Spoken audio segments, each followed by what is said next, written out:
Sebagian wanita pasti pernah mengalami yang namanya nyeri haid, baik itu nyeri haid yang ringan maupun nyeri haid yang berat yang dapat mengganggu aktivitas sehari-hari. Sebelum kita lanjut, saya mengucapkan selamat datang di channel Bidan Kit. Kita akan membahas tentang nyeri haid dan cara mengatasinya. Nyeri haid atau dysmenorrhea adalah nyeri atau kram di perut bagian bawah yang terjadi saat sebelum menstruasi atau saat menstruasi. Ada beberapa faktor yang dapat menyebabkan seorang wanita mengalami nyeri haid yang lebih parah, yaitu yang pertama, wanita berusia di bawah 30 tahun. Yang kedua, riwayat menstruasi pertama kali pada usia 11 tahun atau lebih awal. Yang ketiga, pendarahan yang berlebihan selama menstruasi. Yang keempat, riwayat keluhan menstruasi di keluarga. Yang kelima, berat badan berlebih atau berkurang. Yang keenam, kebiasaan merokok dan mengkonsumsi alkohol. Ini juga dapat menyebabkan nyeri haid atau dysmenorrhea menjadi lebih parah. Penyebab nyeri haid yang pertama, kontraksi pada otot rahim. Saat menstruasi, dinding rahim akan meluruh dan berkontraksi lebih kencang untuk mengeluarkan sel telur yang tidak dibuah. Yang kedua, kondisi atau penyakit tertentu. Nyeri haid terbagi menjadi dua, yaitu nyeri haid primer dan nyeri haid sekunder. Nyeri haid primer adalah nyeri haid yang umum dialami oleh wanita, terutama di masa awal menstruasi.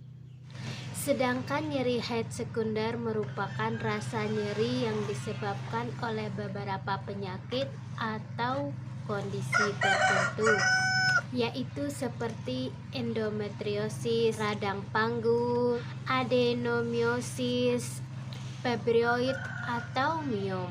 Efek samping dari penggunaan alat kontrasepsi dalam rahim atau IUD.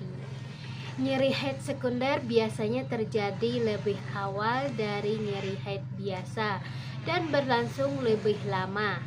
Selain nyeri haid sekunder, umumnya juga dapat disertai dengan gejala lainnya seperti menstruasi yang tidak teratur, keputihan, kental, dan berbau darah di antara masa menstruasi, serta nyeri saat melakukan hubungan seksual.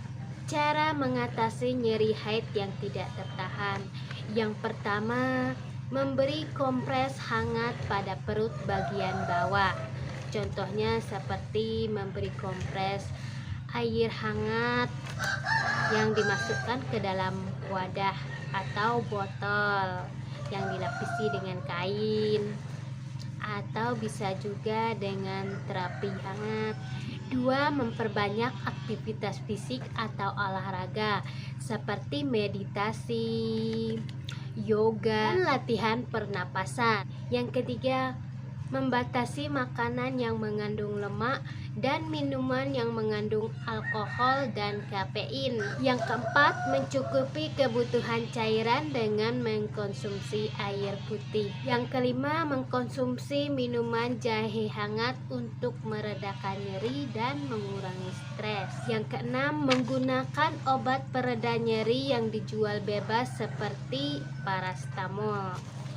Jika nyeri juga tidak kunjung mereda, lakukan pemeriksaan kepada dokter. Nyeri haid yang muncul sesekali bukanlah hal yang berbahaya. Namun, Anda harus waspada apabila nyeri haid terasa parah dan muncul setiap kali datang bulan. Terima kasih. Jangan lupa tekan tombol subscribe dan nyalakan tombol notifikasinya agar Anda mendapatkan notifikasi setiap video baru yang saya upload.